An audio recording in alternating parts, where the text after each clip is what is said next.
Mm.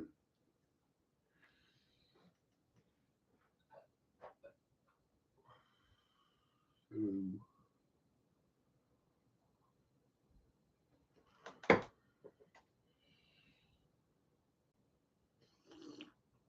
I just went live. But now you're in here. You can't see you. You can only see me. Mm.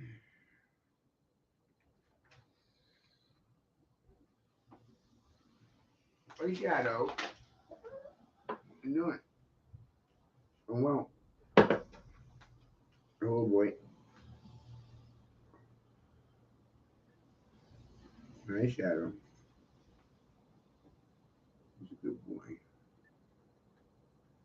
Yes, he is. He's precious. Yeah.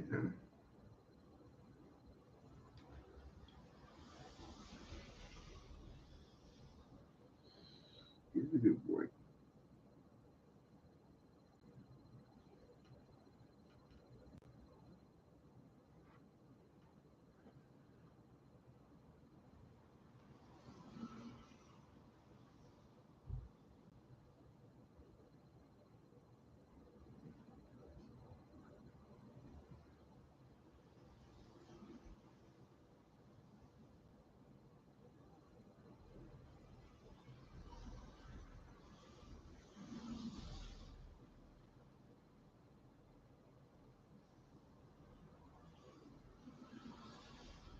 You've been through a lot, huh?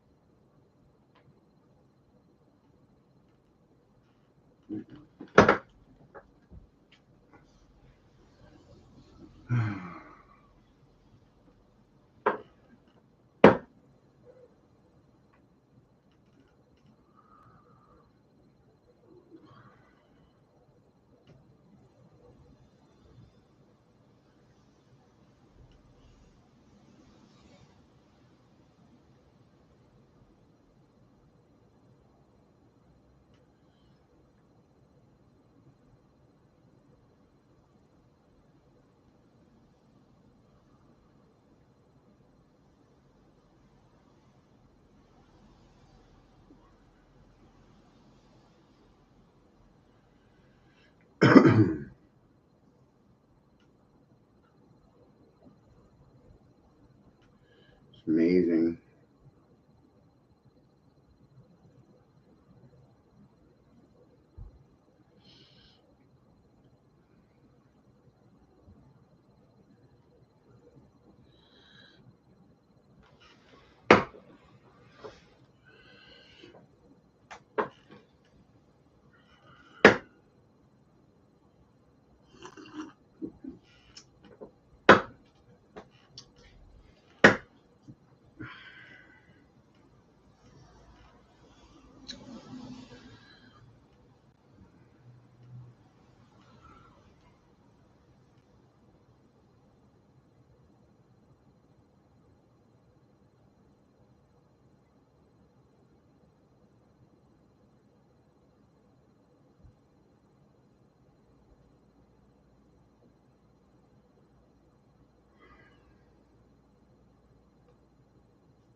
You can obviously tell that I'm not really impressed with authority figures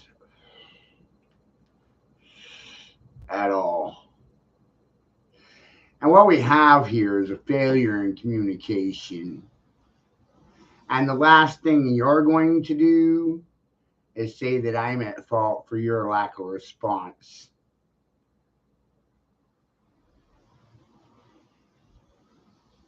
Amazing. Avoiding issues never changes them or solves them.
According to a report published by CNBC, their methodology determined the salary of a family of four needs to get in each U.S. state using the data from MIT Living Wage Calculator.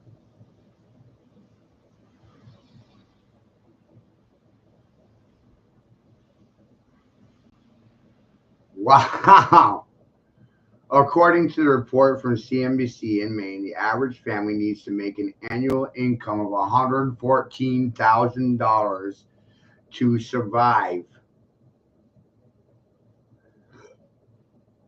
Furthermore, a smart asset study cited report reveals that family of four needs to earn at least $106,000 to cover their necessities in most states, making Maine more expensive than the average.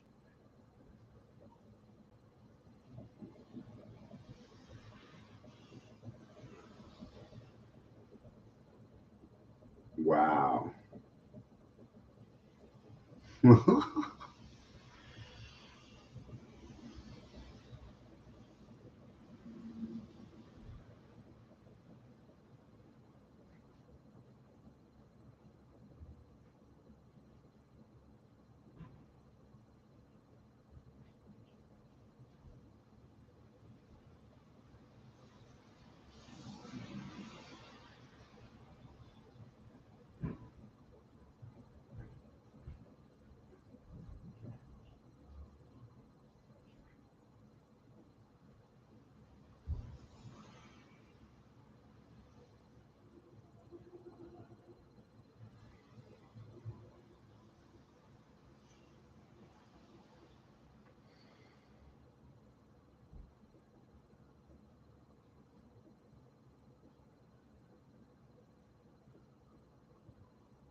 Mhm.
It's rather amazing. I call doctors and lawyers pimps and hookers and thieves and all kinds of things. I don't respect you. You're not respect worthy at all. You can't answer questions, you avoid them.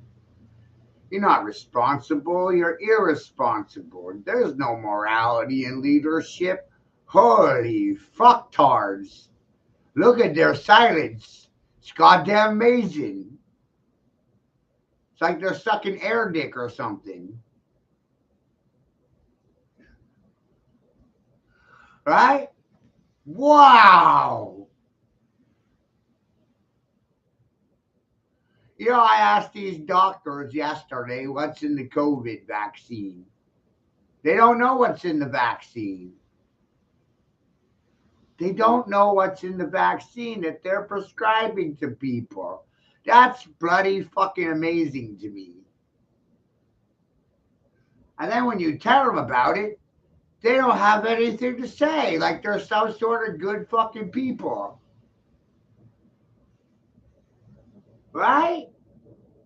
Don't nobody say nothing at once now. Just stomach and be on your way like you made a fucking difference. And make sure you announce your presence because we want to feel it. Fuck you.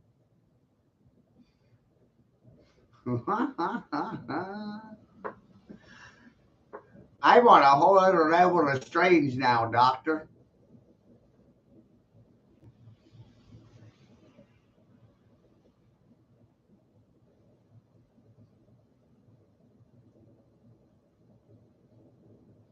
What we have here is a failure in communication. And I got a degree from Hard Knocks Life University in regards to communications. I was the best closer in the country without a fucking degree or a goddamn license. All natural. Just the way I was made to be.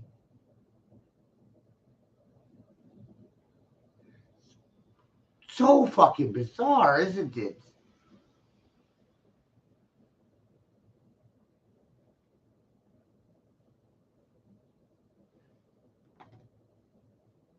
My parents don't have a fucking word for me. Society doesn't have a word for me. They're wordless, speechless, sucking air dick. Like God wanted it that way. Fucking hysterical, isn't it?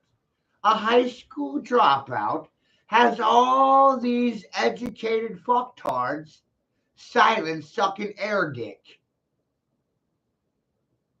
And that's a result of my personalized, customized education. Self education is the only form of education worth buying into, doctor. Better doctor yourself, motherfucker. Suck on my dick. That's all you want to do anyway, ain't it, you faggot ass motherfuckers?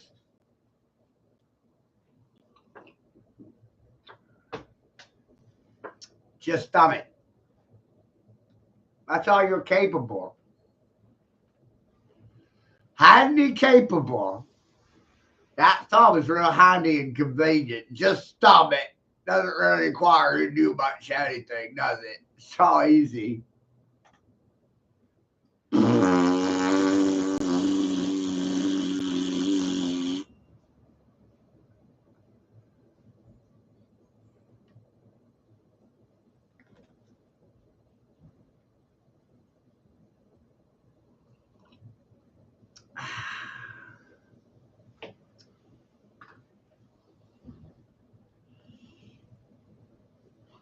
They like to thumb it, thumb it.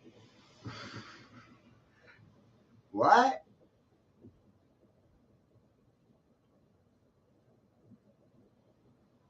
Nobody say nothing now because that's going to change things.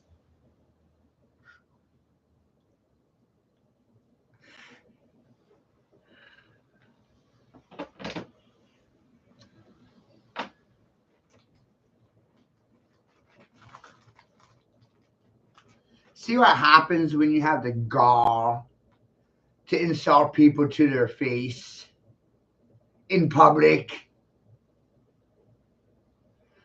I don't need private sessions. This is a general assembly and this is a group discussion. I don't need to talk shit about you behind your back. I'll say it to your face and you won't have a response for it. You never do. It's like you're fucktards or something. I haven't figured it out because no one tells me anything. They're not able to communicate a thing. Right? Look at the results. They speak for themselves. You want evidence? These live streams are evidence of the social fucking stupor. Right? And the cesspool of shit that you call superior, my superiors, right? All of you are my intellectual superiors. You're all smarter than me because of your degrees.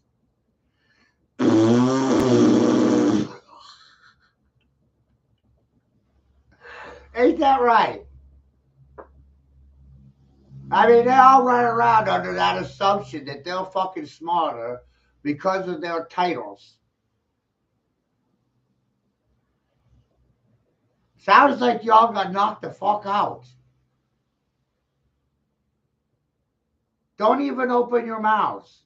Be obedient for once in your life. Stop being fucking rebellious.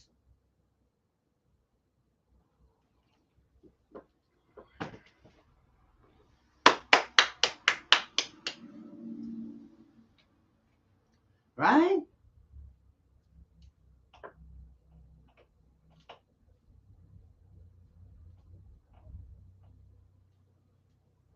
And for the one person that's in here, hey man, ain't nobody gonna say something.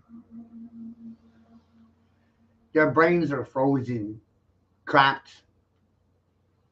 Nothing's registering with the cerebellum today. They gotta think about it till tomorrow.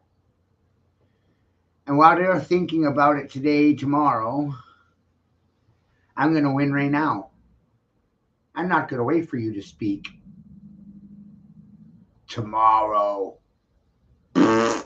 Tomorrow. I said something right now.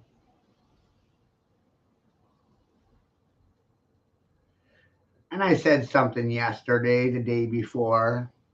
25 years now I've been speaking while you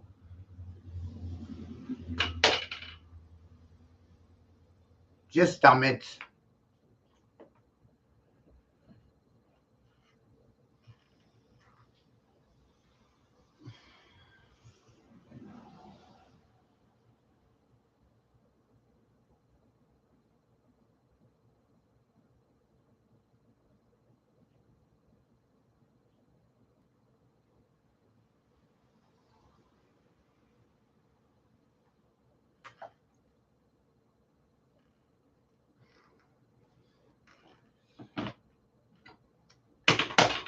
Isn't it wild?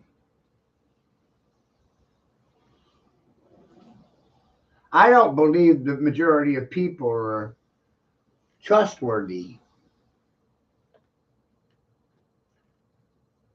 worthy of trust. I can trust the majority of people won't respond to anything I say. I can trust that.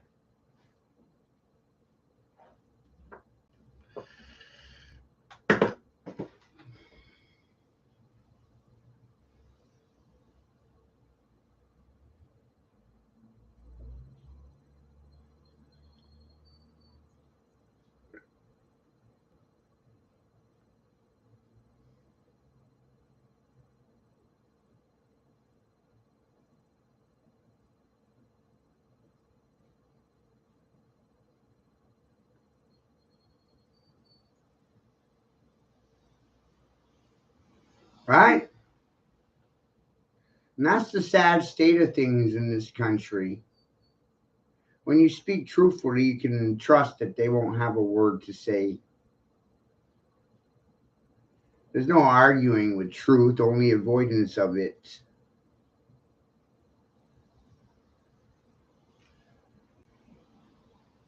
Thumbs don't save my son.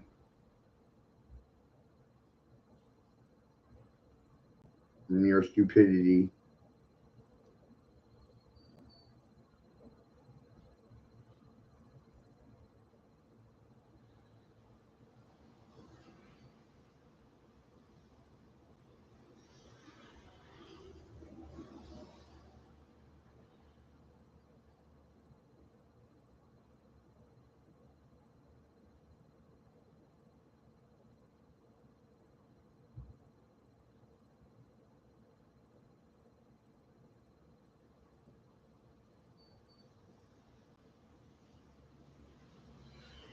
You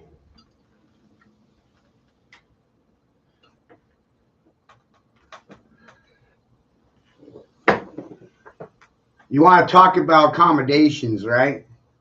Life works. Why should I be the one you listen to? Well, I read the dictionary. Not many people do that. I worked for Ford, Bank of America, GTL, Halliburton, Dick Cheney, and the George Bush family without a degree. Isn't that amazing? And all these companies I worked for, they tested my mathematical abilities, my comprehension of math. And all these top dog companies hired me because of what? Accreditation from university? Or my mathematical mind and ability? I also specialize in communications. In 2012, I received a master's in closing. That means you do pretty much whatever I tell you to do. You never disagree with anything that comes out of my mouth. I will close it. Your mouth. Close it.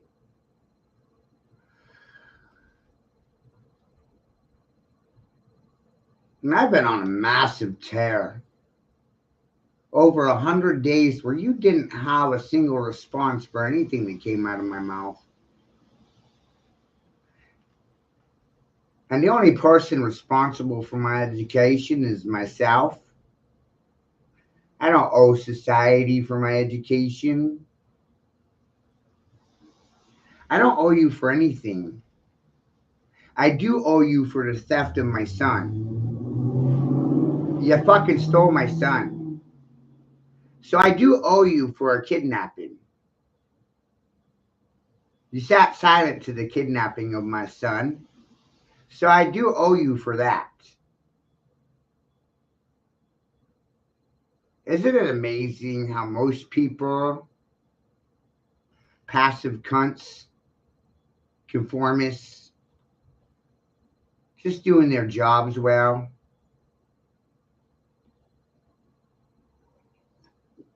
they don't have the ability to think for themselves, especially if you went into the military. Because that's the first thing they do is break your ability to think for yourself. Your job is to follow orders, not bark them.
Right?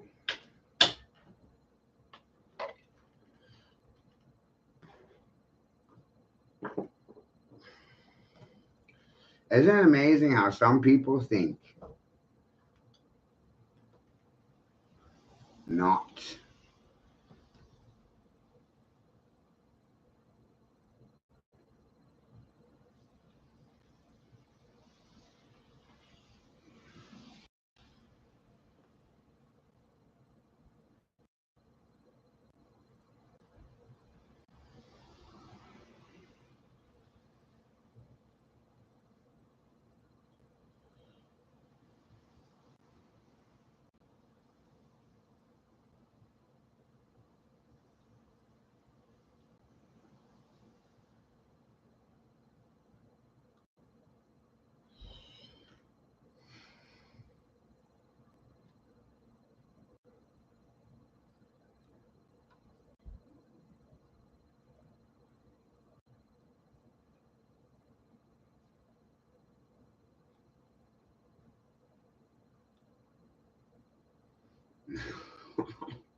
Do do do.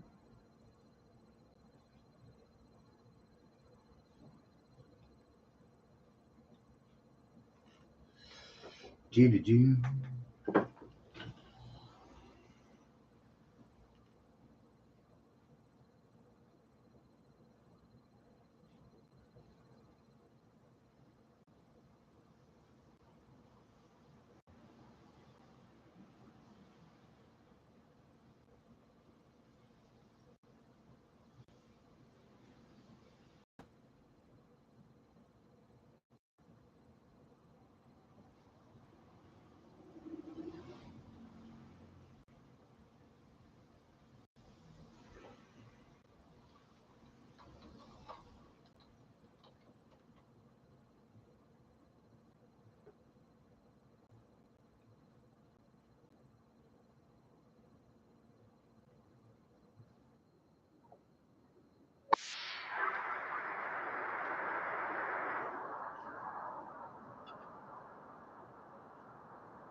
Hysterically funny, you guys. You know, and the children will see these things and they'll be looking around the room wondering why the parents didn't have anything to say.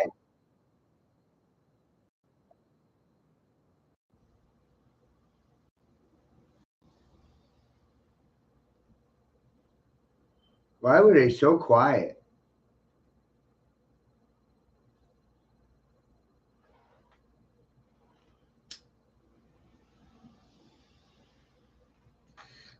And that's the error that's apparent, isn't it?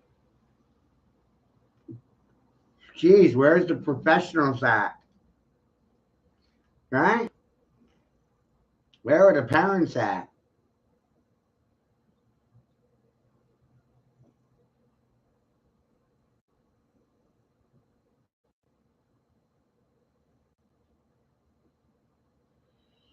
Right? Where were they?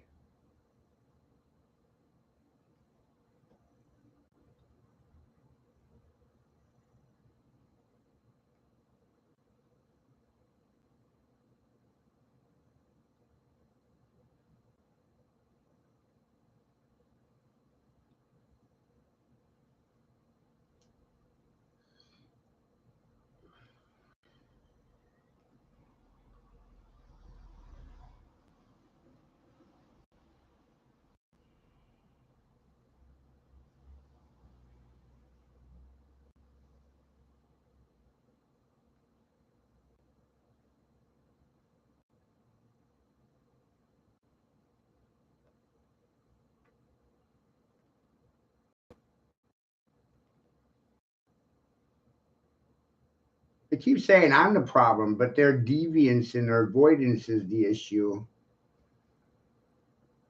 And their lack of expression is something to concern yourself with.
Ancient linen cloth as the Shroud of Turin. The Shroud of Turin is only 500 years old. Shroud of Turin, which is, by the way, an anonymous artifact. The Holy Shroud of Turin, witness to the Passion of Jesus Christ. He examines more than 100 years of historical, archaeological, and scientific research. His conclusion, the cloth has all the characteristics of authenticity. Christians all over the world believe that Jesus Christ resurrected on the third day after his death. While many have debated this claim, we might finally have solid evidence to prove it. The Shroud of Turin is a religious relic many believe was used to bury Jesus and has his image on it. The Shroud of Turin is this amazing relic. At bottom, it's a piece of cloth. It shows a very faint sort of image of a crucified man. And the crucified man calls us to remember Jesus' death and resurrection. What might have caused this? Scientists have devised different theories to explain this phenomenon, yet skeptics don't believe it. However, recent evidence might just be the thing to convince hardcore skeptics, including someone like Joe Rogan. Join us. Is the Shroud of Turin real after all? 1988 report wrote off the relic as a medieval fake, but now the science seems to be turning. Could it have been a miracle all along? As we reveal the new Shroud of Turin evidence that has shocked everyone to their core. The world's most fascinating religious relic. For those unfamiliar, the centuries-old linen cloth known as the Shroud of Turin has a shockingly lifelike picture of a crucified man. This subtle but strange imprint has generated intense discussion. Are we examining the real burial shroud that covered Jesus Christ's body following his terrible crucifixion? or a complex medieval counterfeit cleverly designed to fool the devout. Decades of debate have raged, with each side offering strong data to support their assertions. Radiocarbon dating findings seriously compromised the shroud's authenticity by implying it began in the 13th or 14th centuries instead of 1st century Judea. Advocates, however, pointed out that other elements, like environmental pollution, might have inevitably distorted those figures. A recent rush of fresh, cutting-edge data has thrown the argument on its head, leaving even die-hard doubters wondering. Careful studies of DNA particles, pollen grains, and other material taken from the shrouds. Recently, Professor Avinoam Danin, botany expert at the Hebrew University of Jerusalem, publicized the findings of his studies on specific traces of pollen found on the shroud. Clearly show an origin in the ancient location of the Holy Land, exactly where and when Jesus lived, died, and according to the scriptures, was resurrected. But the really amazing revelation came from novel computer analysis methods that explored the faint body image of the shroud in hitherto unheard-of detail. Amazingly, this research found that the ghostly imprint codes exact three-dimensional spatial data about the form of the body, along with the exact thicknesses of bloodstains, wounds, and other grievous injuries. How could an ancient forger create perhaps anatomically exact 3D data from a basic piece of cloth in the ages before digital imaging or photography technology was developed?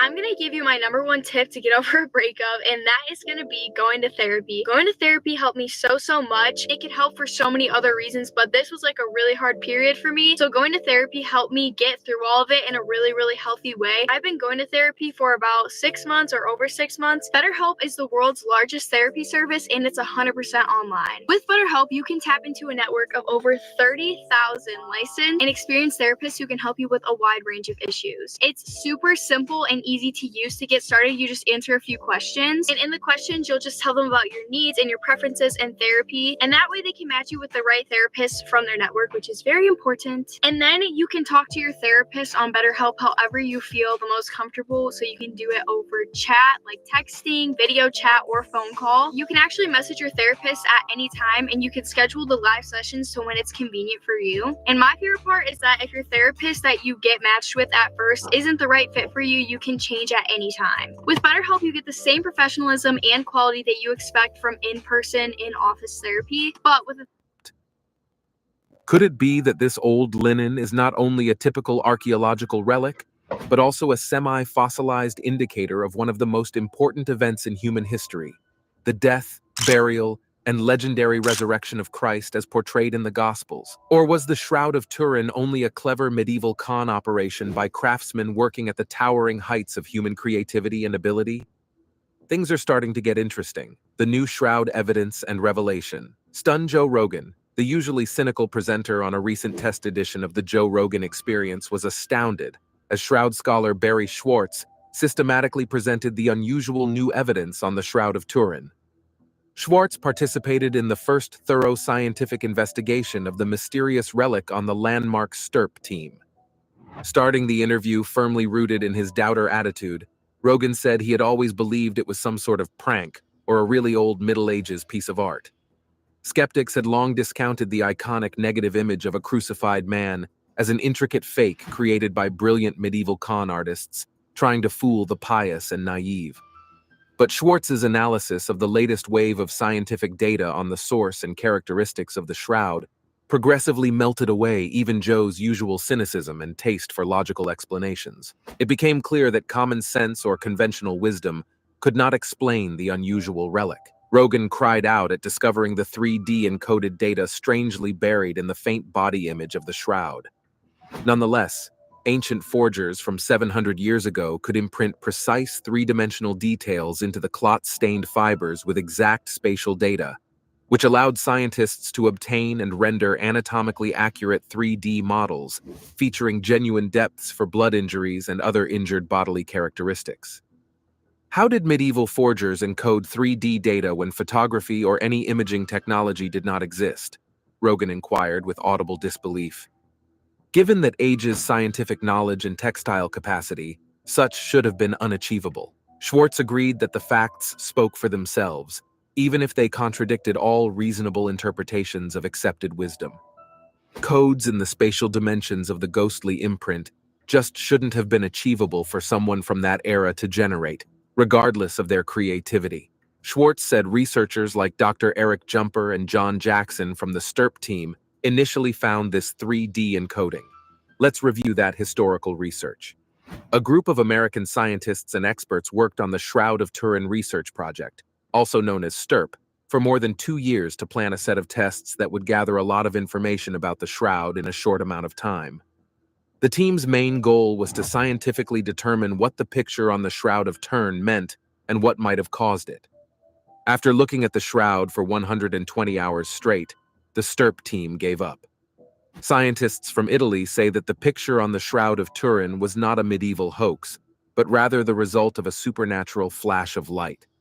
Experts at Italy's National Agency for New Technologies, Energy, and Sustainable Development have told the Vatican Insider that the cloth built to look like the grave cloth of Jesus Christ could not have been fake. According to the legends, the shroud is the cloth that his dead body is wrapped in.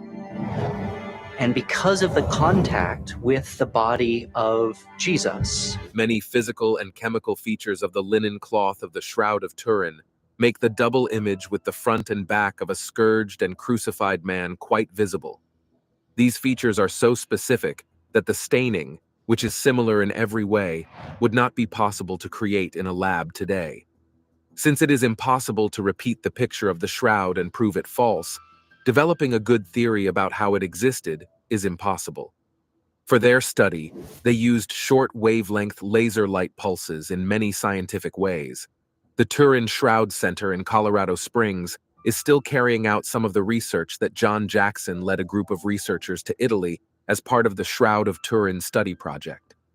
In the Middle Ages, no one would have had access to the tools to make that vision with ultraviolet light. This is why the Shroud of Turin enigma is still a mystery. He says we were interested in this trait because it might tell us something about the science behind the picture, or what made the image on the shroud. It's time for you to solve a real science puzzle. Jackson has been working on that puzzle for many years. Part of the team was Barry Schwartz, who took many pictures to record the event. Researchers from all over the world still use the information that STIRP gathered for their shroud work. Even the Vatican has said that the information gathered is the official scientific data that can be used to study the shroud, and that they have no plans to let any more tests happen, besides those needed to preserve the cloth itself. The huge amount of scientific information in the STIRP data can't be left out of any actual study of the Shroud of Turin. Anyone smart enough to make a decision should closely examine those test results. Most scientific work on the shroud has not been easy for the public to access, which is a shame.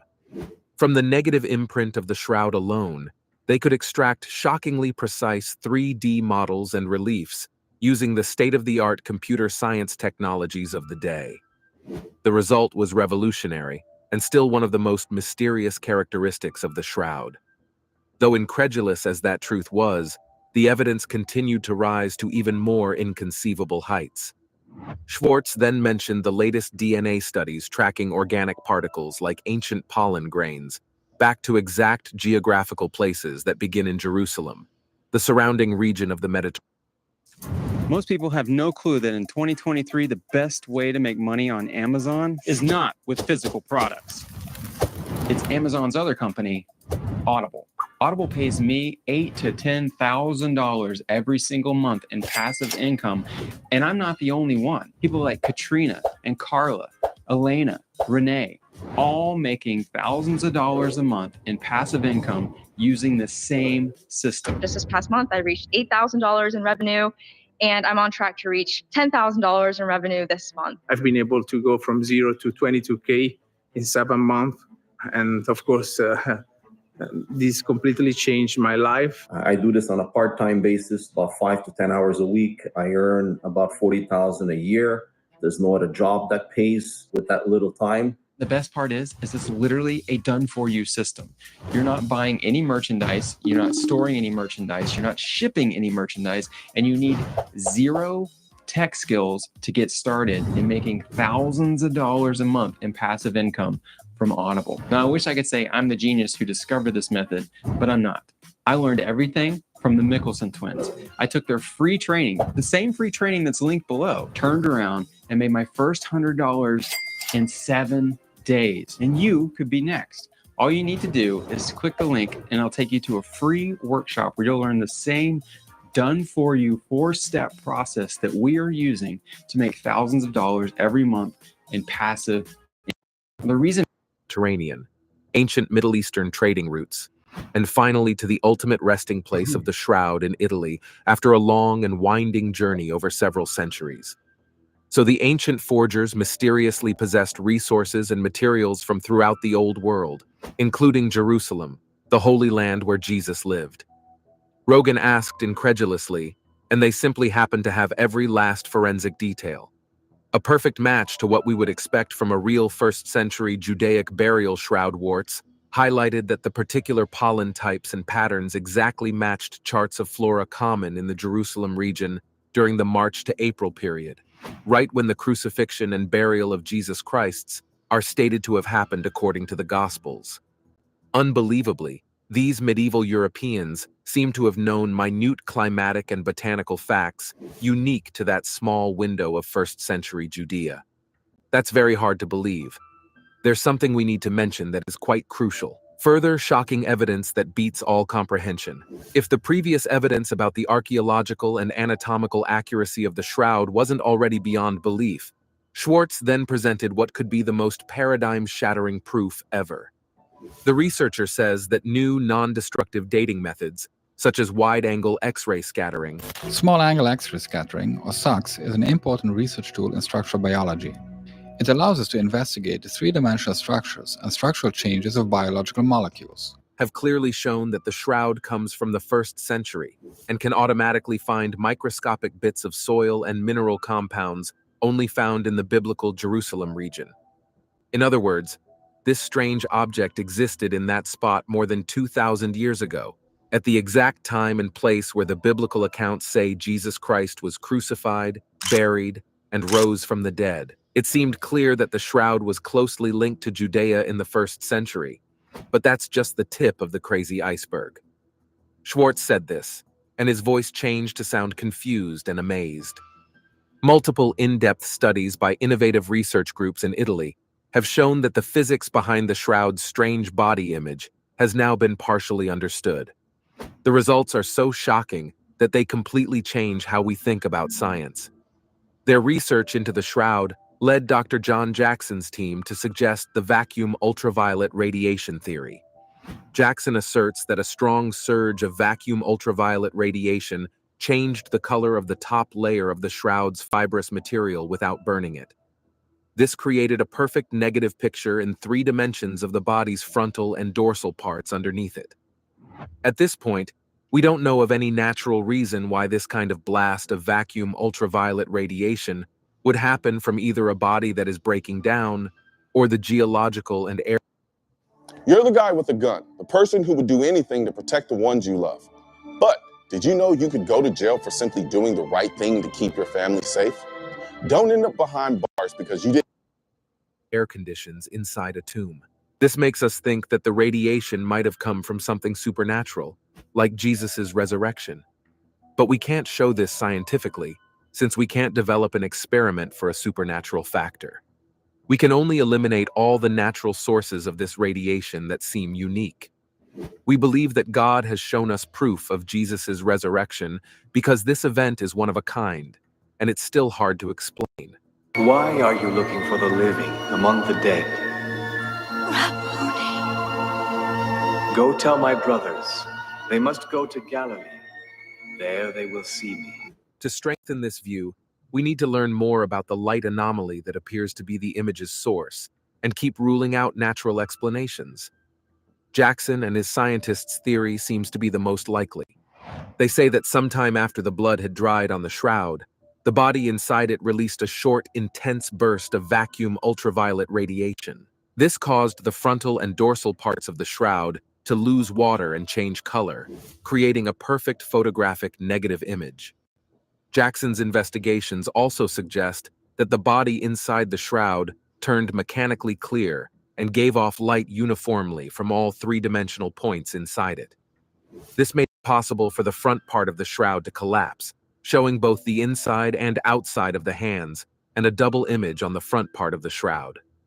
At this point, the known rules of physics can't explain how a body breaking down can send a strong burst of ultraviolet radiation into space. They also don't know how such a body could become mechanically clear and have every three-dimensional point inside it give off light. Now, what do we do? If Jackson's explanation is the only one that can solve the mysteries, and if new developments in the laws of physics can't explain how a body breaking down could become mechanically clear and give off uniform vacuum ultraviolet radiation from every point inside it, then we are close to finding a metaphysical or transphysical explanation. It would be fair and responsible to think that something outside of matter interacted with the body breaking down, turning it into a bright flash of light. Schwartz agreed that the claim seemed completely crazy at first glance, pushing the edges of what we know about the physical world and breaking our usual frameworks for understanding it. It turned out that the energy outputs were much higher than what any outside electromagnetic radiation source known to current science and technology could produce. By a considerable margin, this kind of event had never happened before in history, and thorough examinations conducted by several separate research projects had consistently eliminated any other possible explanation for the shroud image's embedded stained properties. It looked like all the evidence pointed in this direction, no matter how crazy or against the rules of physics it was. Welcome to your personal port, Captain. Choose a ship and click. In addition, the radiation emission profile suggested a very strong but short-lived undulating burst, which fits the fact that the linen cloth itself did not get hot or burn. This strange new evidence seemed to show that the ghostly image was stamped or seared into the shroud's threads by an unexplainable supernatural luminous event that came from inside the body that was being covered. A strange cosmic resemblance existed between this event and the Bible story of Jesus of Nazareth's sacrificial body going through a huge metaphysical change and rising from the dead about 2,000 years ago. Schwartz went straight to the point. The Shroud of Turin might be more than just an interesting piece of history or a religious relic. It might be a physical mark or stamp from the resurrection itself. The magnitude of the metaphysical forces involved in an extraordinary photo-negative is beyond the current ability of science to measure or describe. Let's examine the arguments and the implications of this discovery. Arguments and implications of this new evidence. There is still a lot of disagreement about the shroud, even after these amazing discoveries. Hardcore skeptics say that what seemed to be limitations in the Middle Ages were gaps in our current knowledge about the technology available. Professor Nicholas Allen is one of the ardent believers that someone created the shroud. According to his proto-photography theory, the materials needed to make photography existed in the Middle Ages.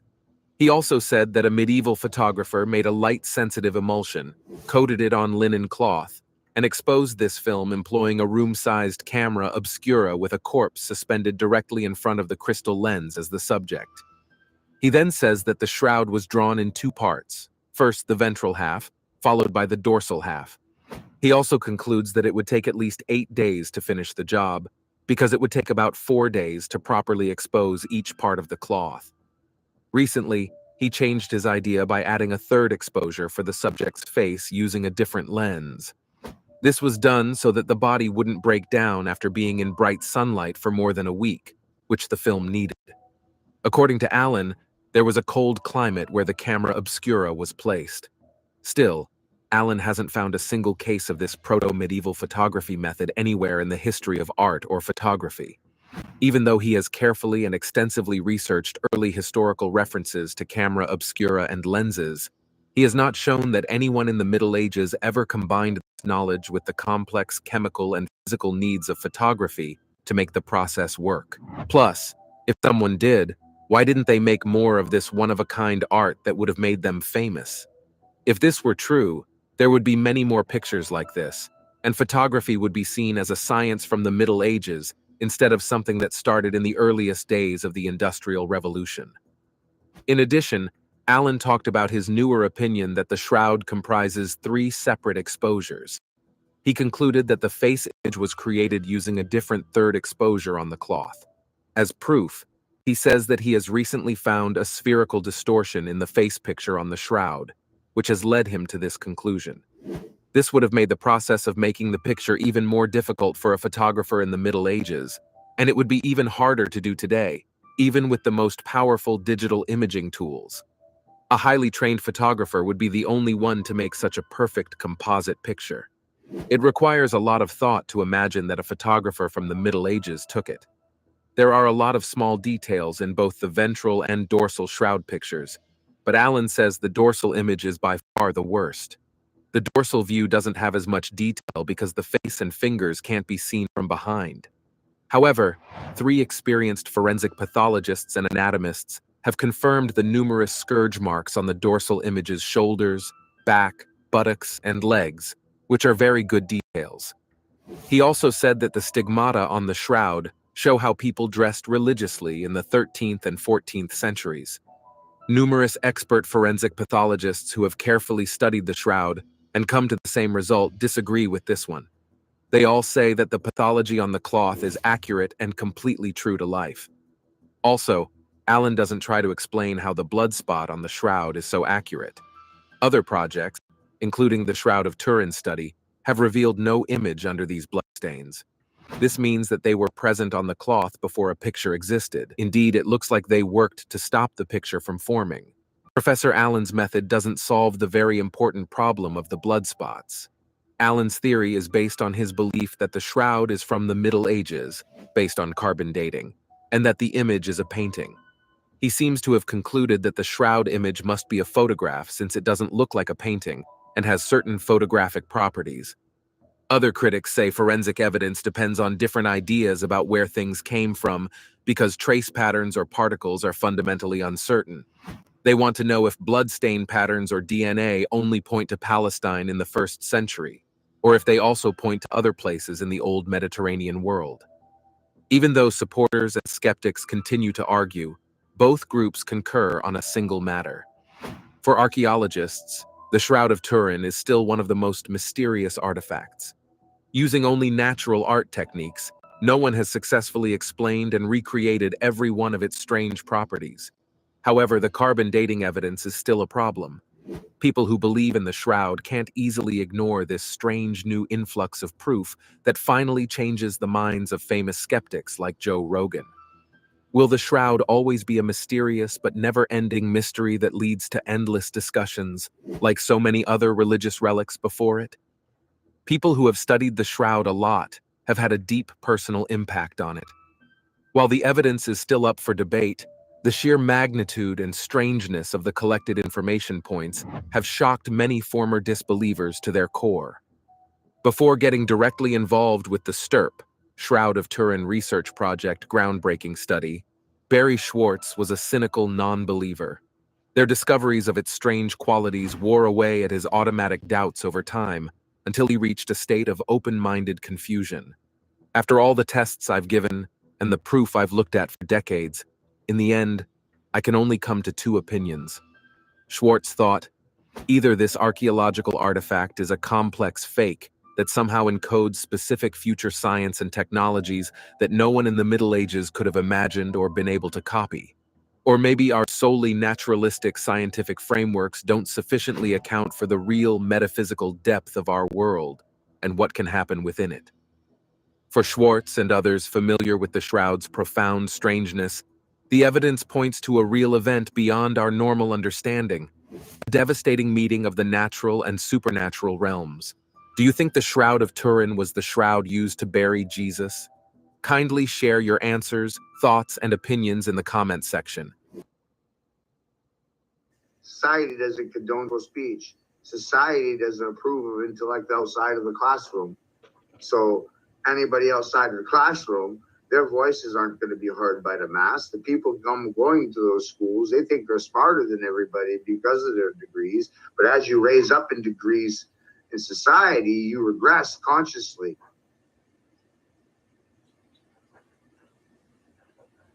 You're trading your soul a degree at a time. Your soul time. Even Steve Jobs. Your time is your money. Not money itself, Your time is your money.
looked at. No stone unturned. When I talk about things, I looked at them all angles. Inside out, upside down. I looked at it through the mirror. Literally. You want to know the truth about the universe? Stand on your head and read the Bible. You want to know the truth? Stand on your head and read the Bible. Then you'll know the truth.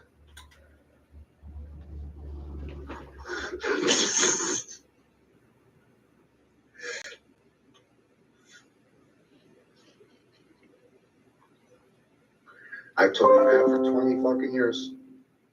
I've said that shit for 20 fucking years. You want to know the truth? Stand on your head and read the Bible. Because they taught you ass backwards. And then you sell your soul as a degree at a time for material existence. You sell your soul.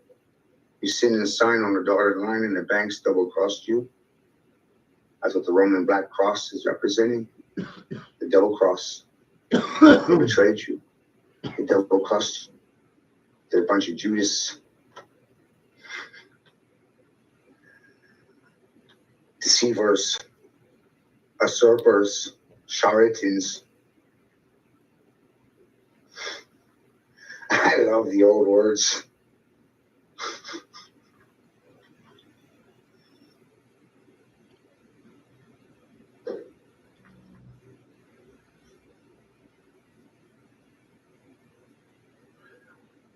The Catholic Church has done nothing but rape the planet. Priests are cannibals.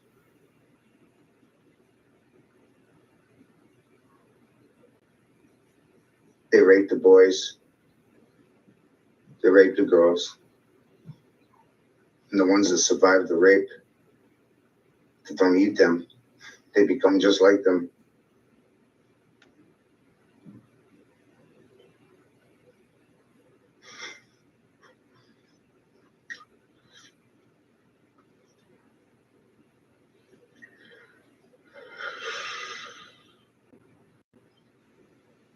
No one ever looks in the basement.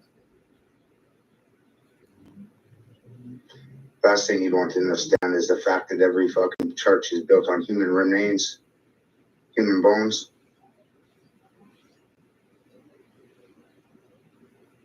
Cannibals. People want to vilify my existence, but they're fucking voting for pedophiles and child rapists, sodomites, inbred cannibals that fuck their own children. Sick. You vote for these people and you call me evil.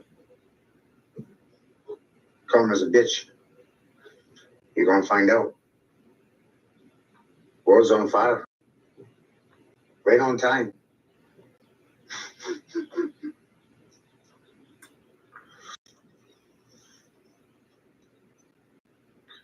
Shit blows my mind. I've watched this in real time unfolding because I can see the future happening before it happens. But nobody ever wants to take this guy seriously because he doesn't have money. He doesn't have a bank account. He doesn't have family. He has nothing. Had no one. Everybody lied to him. He doesn't trust anybody. It's a life habit. Where's the root? Where's the fruits? I don't trust words. I watch actions. I'll help anybody once or twice. But I'm watching your actions. You may say one thing with your words, but I'm watching your physical actions.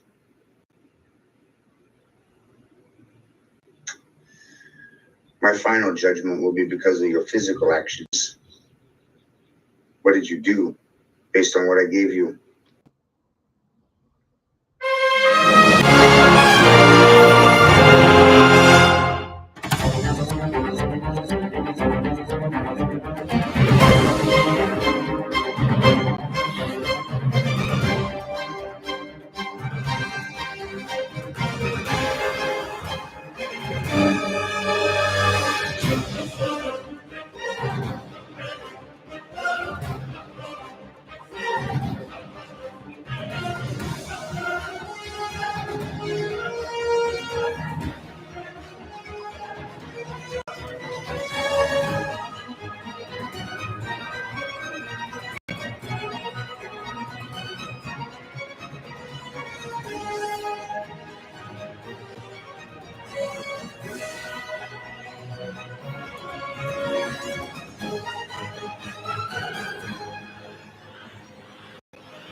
remember, you guys, I don't know anything, right?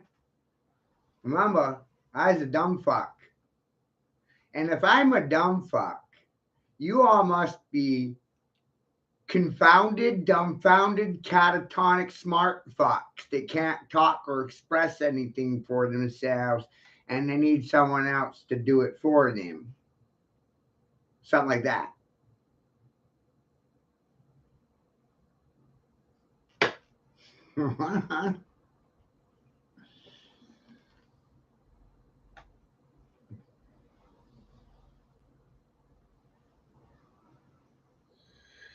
Right? Damn.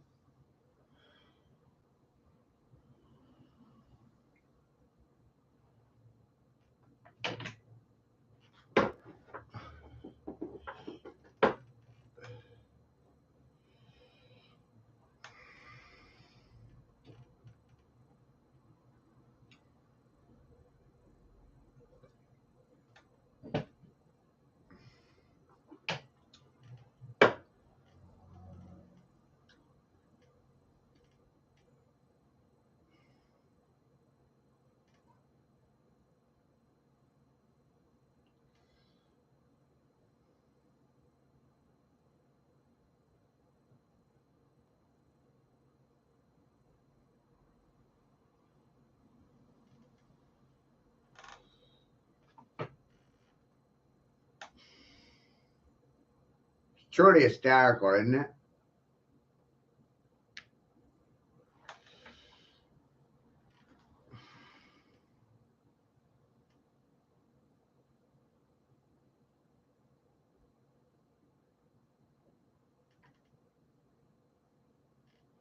Where'd they all go? Where's all those? Where did you all go? Right?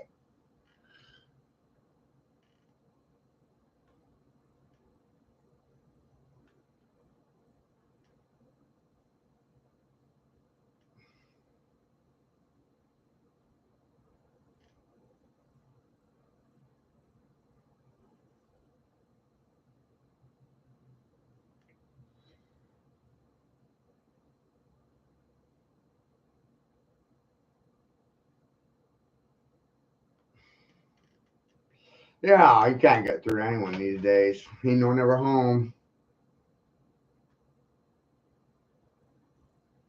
Wild.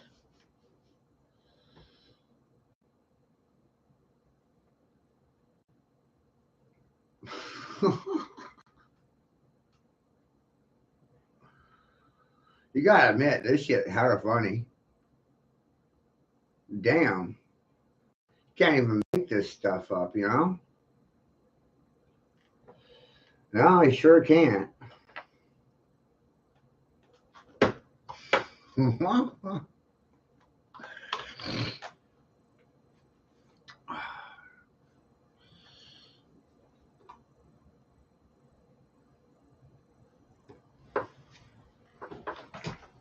Mm.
fucking amazing. All right. Whoa.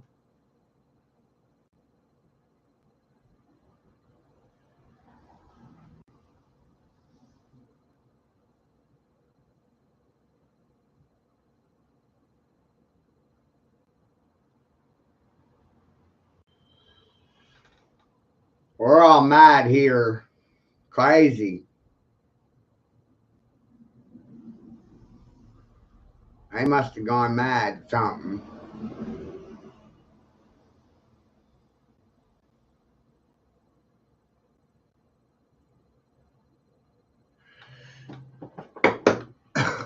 Quite wild indeed, folks.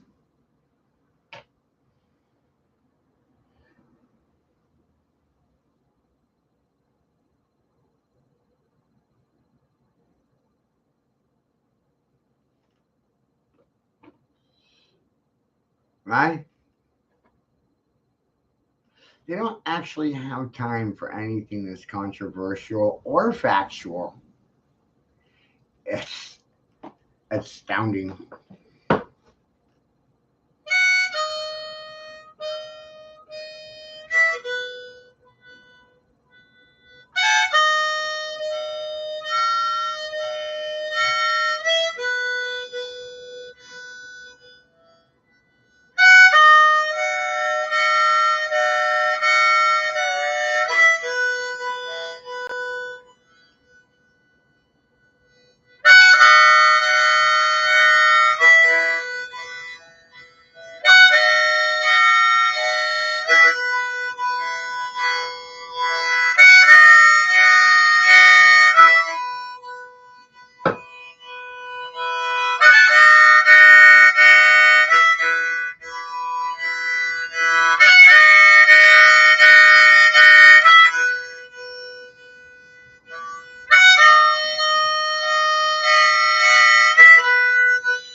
Freaking hysterical.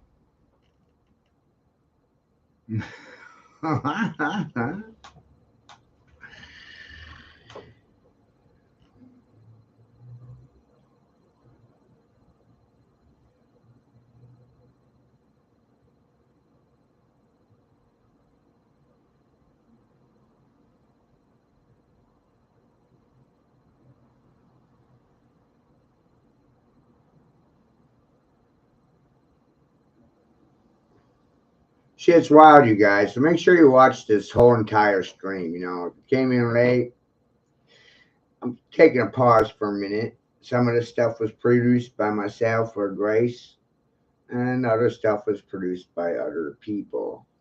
I'm not taking credit for anything. I never do. I don't get a credit. Fools never get recognition. Right? Didn't you know that? It's an amazing thing to realize. Fools never get credit for anything. No recognition. It's wild. But through this, I found superpowers, meaning I'm not liable for your reactions. And isn't it hysterical how 99.9% don't have a reaction for what I put on the screen today, yesterday, tomorrow?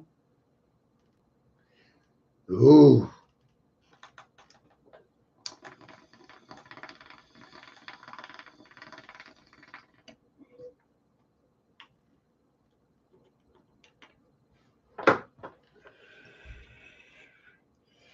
We forgot yesterday. Trying to remember it today so we don't repeat it tomorrow. So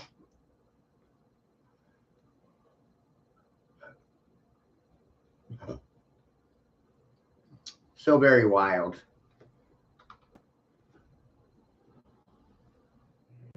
In the problem of Atlantis, I think there are a number of points that have not been generally considered. We think of Atlantis as an island, probably somewhere in the Atlantic, and probably about in the location of the present Azores Islands. But actually, Atlantis was a diffusion. If you buy a map now of the world as it is today, we can say that that is the modern distribution. But to have a map of Atlantis as it was in the time of its glory, you would have to have a map of the entire planet, because it was a distribution. Continents rose and fell, islands came up and went down, great land shifts occurred, and the Atlantic distribution of land was far more important and far more far-reaching than the mere problem of an island somewhere in the ocean. So we have to think of Atlantis in relationship to a complete pattern of the planet. As Plato clearly points out, the island of Poseidonis, which we now think of as Atlantis, was the last fragment of a great empire. It is the last surviving part, and is supposed to have disappeared under the ocean about 12,000 years before the Trojan War, which would make it about 15,000 years ago. Now, in connection with the problem of Atlantis, I think the next thing we have to study is the name. Plato refers to the mysterious empire as Atlantis. He probably received this name, or secured it, from Solon, who in turn had received it from the priests of the Egyptian temple at Sais. Now, the word Atlantis, or its root, is not Egyptian, and it is not Greek. No one seems to be able to trace the origin of the name. It appears on two very important phases of ancient mythology, Atlantis and Atlas. And the root is ATL, Atal. Now, if we look to find a language in which that word or that root is permissible or was used, we find you'd have to come to the Western Hemisphere, because Atal was one of the month names of the Mayas.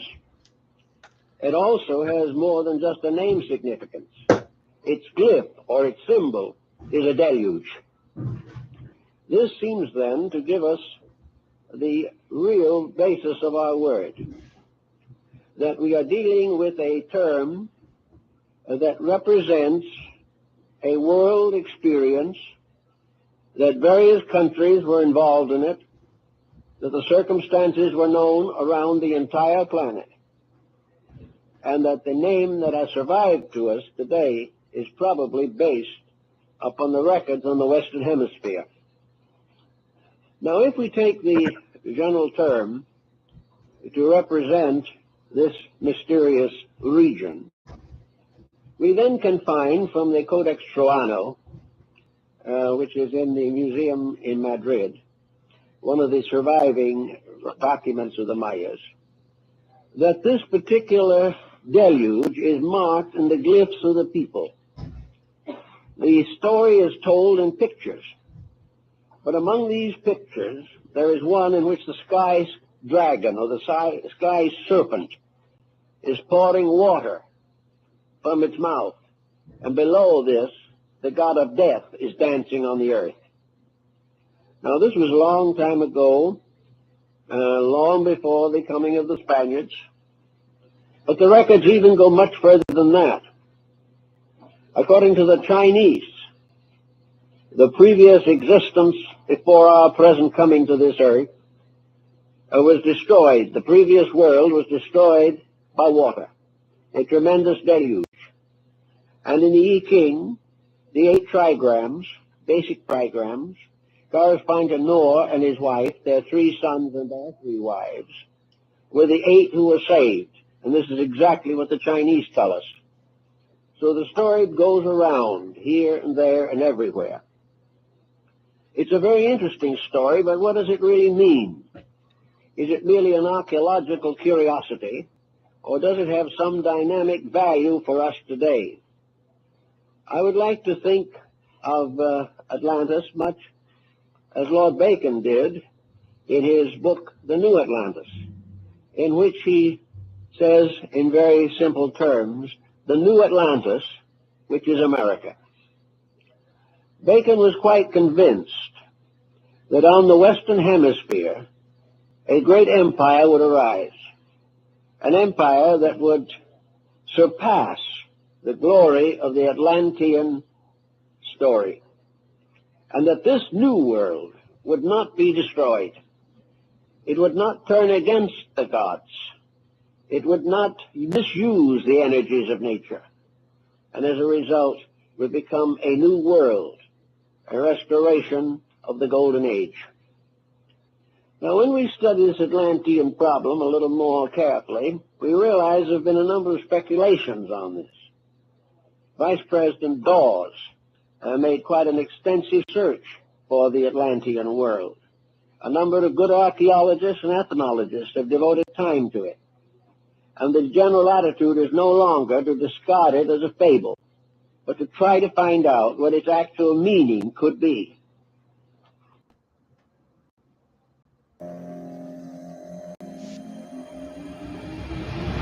Give me some time to think. I'm in the bathroom looking at me.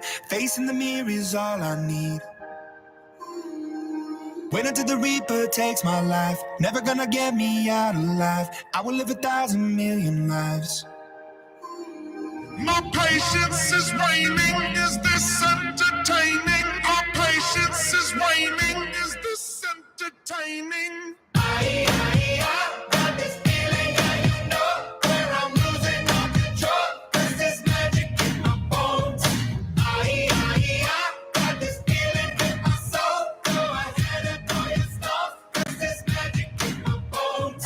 Playing with the stick of dynamite. There was never gray and black and white. There was never wrong till there was right.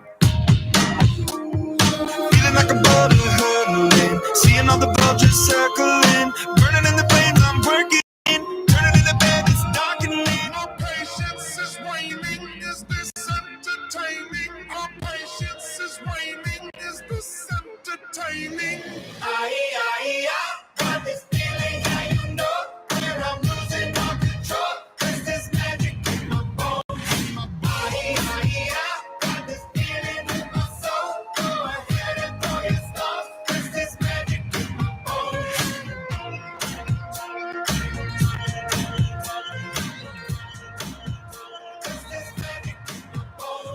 Mirror of my mind, turning the pages of my life. Walking the path so many paced 1,000,000 times. Drown out the voices in the air, leaving the ones that never cared. Picking the pieces up and building to the sky. My patience is waning. Is this entertaining? My patience is waning. Is this entertaining? I got this feeling that you know where I'm losing all control. 'Cause there's magic in my bones. I got this feeling in my soul. Go ahead and throw your stuff. 'Cause there's magic in my bones. There goes my mind. There goes my mind.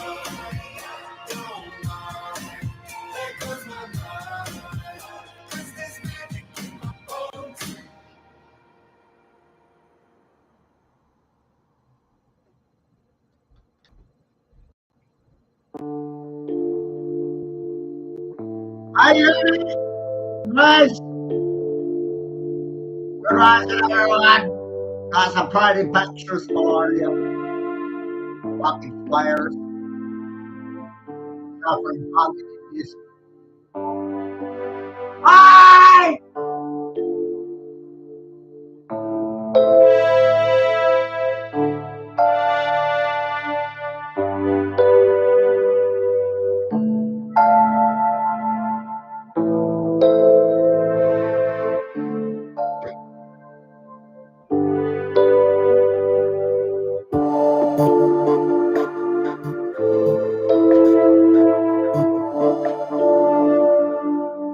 Ayana!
Hi, everybody. Welcome to Frontier Psychology, right? Frontier Therapy. I'm supposed to be a dumb fuck. Turns out I'm not. They don't really want to admit to it. It's hysterically funny. They'd rather run away. Like cunts and cowards and communist, conformist consumers and cannibals. You know, communists, consumers. You eat, you cannibalize. Right? Nobody say nothing.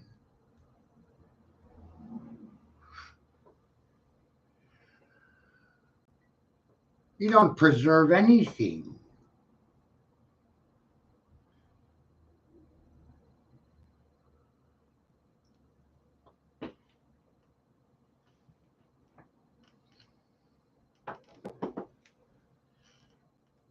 Must be crazy, huh?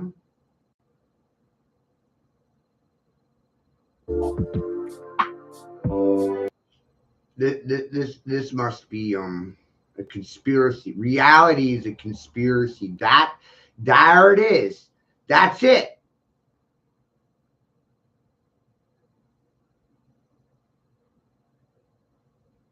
Right? I can't think of anything else at space.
Good rising, everybody. I hope you enjoyed today's presentation.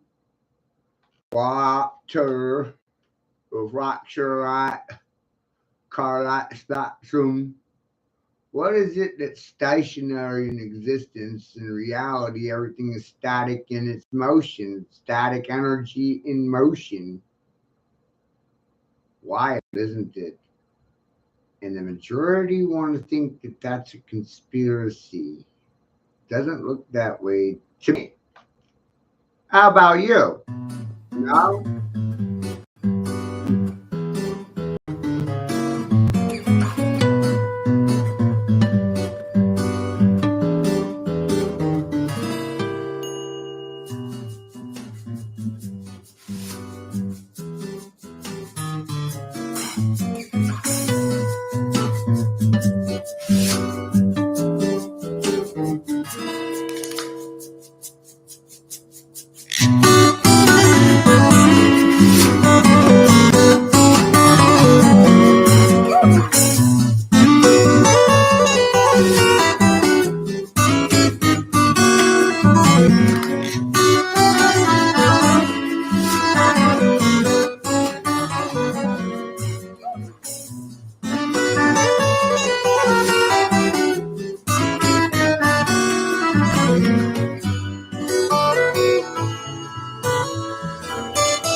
Strange how my heart beats to find myself upon your shore.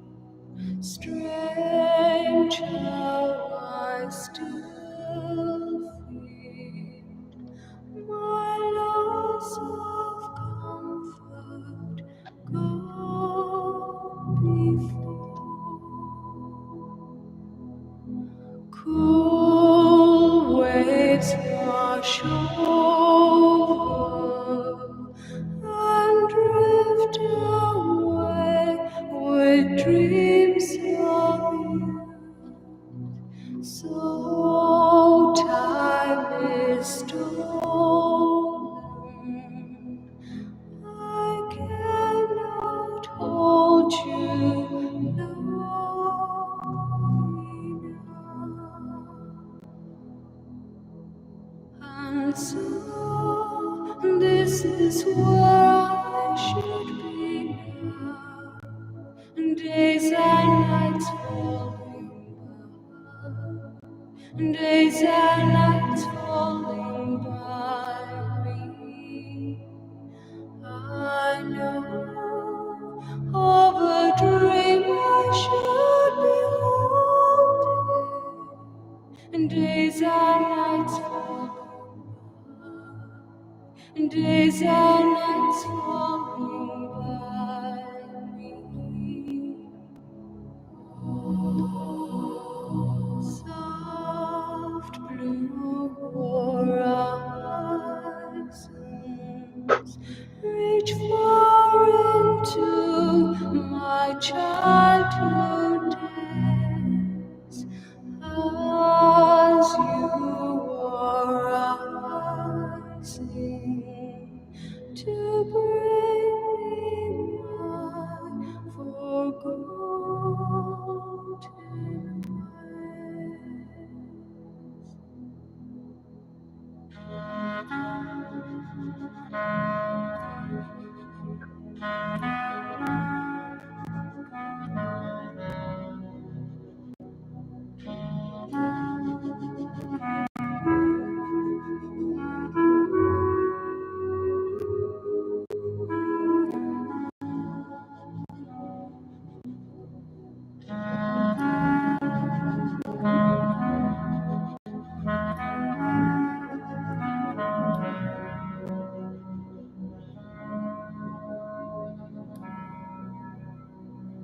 strange how I falter to find I'm standing in deep water. Strange how my heart beats to find I'm standing on your shore.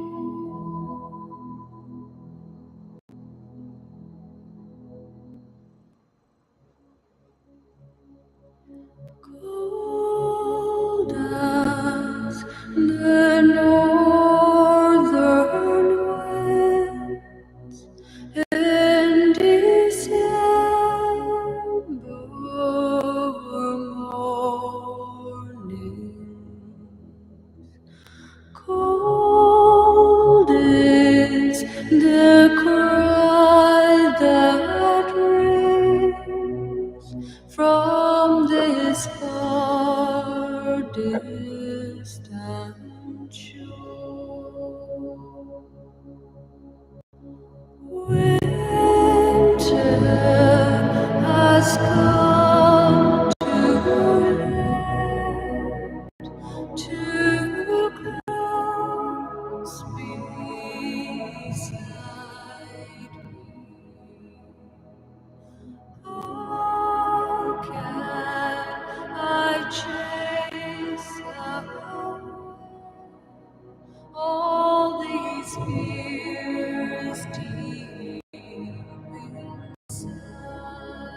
See how no one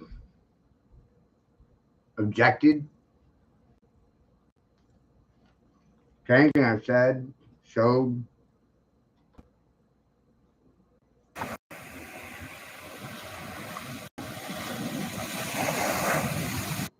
rather strange, don't you think?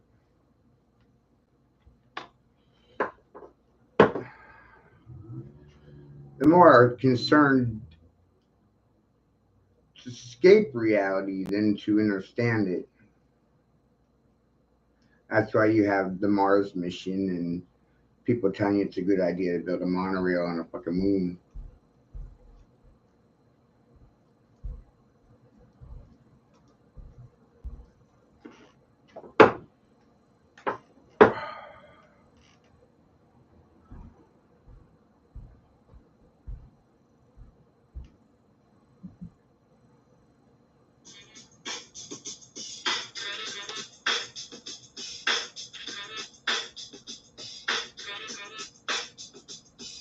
When I hold the mic in my hand, it's devotion. Then I begin flowing in a smooth, steady motion.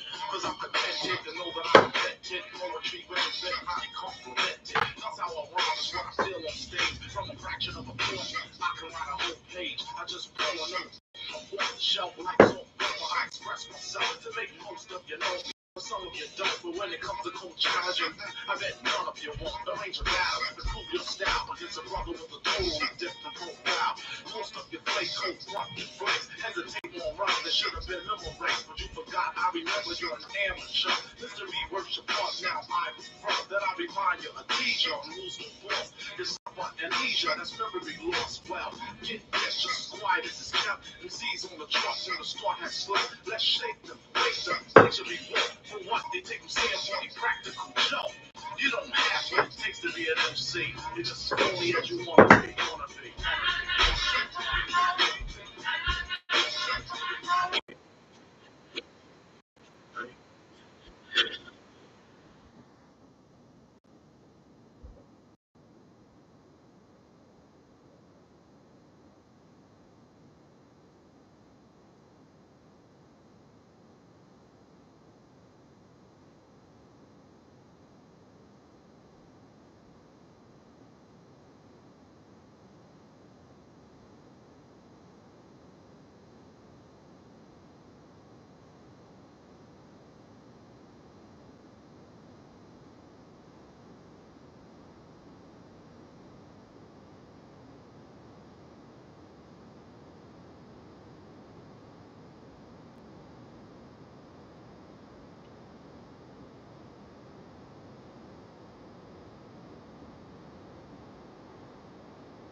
Happened.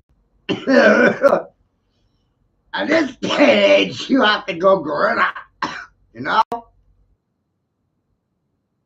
Smoking, smoking. Fire smoking! Ah!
Amazing, huh? At what point do you have to say that this is not an accident? This guy's plain stupid. This guy's mocking me. This guy's making fun of my stupidity. This guy's making fun of my illiteracy. This guy's making fun of the universities. You know, it's like, wow, he's making fun of everybody. Pure mockery.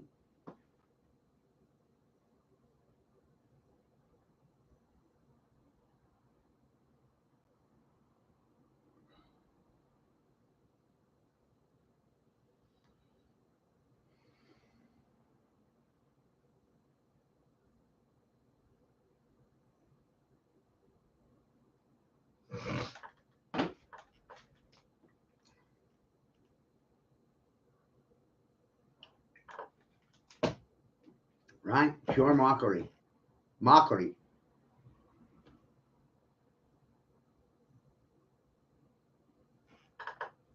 Mock the mockers, motherfucker. Mock the mocker, motherfucker. It's amazing, isn't it? You have to mock them. If you know they're lying to you, then why believe them? That just doesn't make any sense, does it?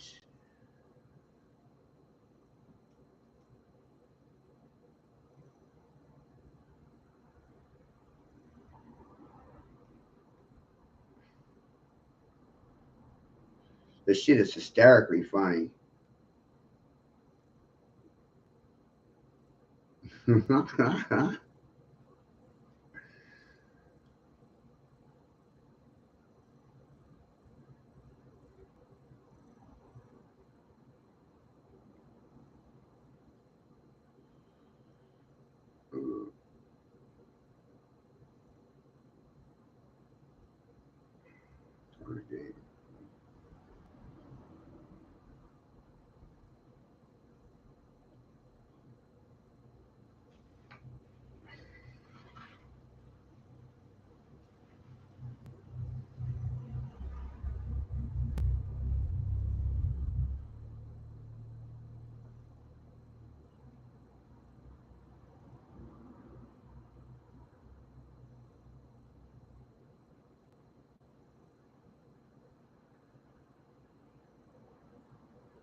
Remember, this floor is for logic, for the sake of logic.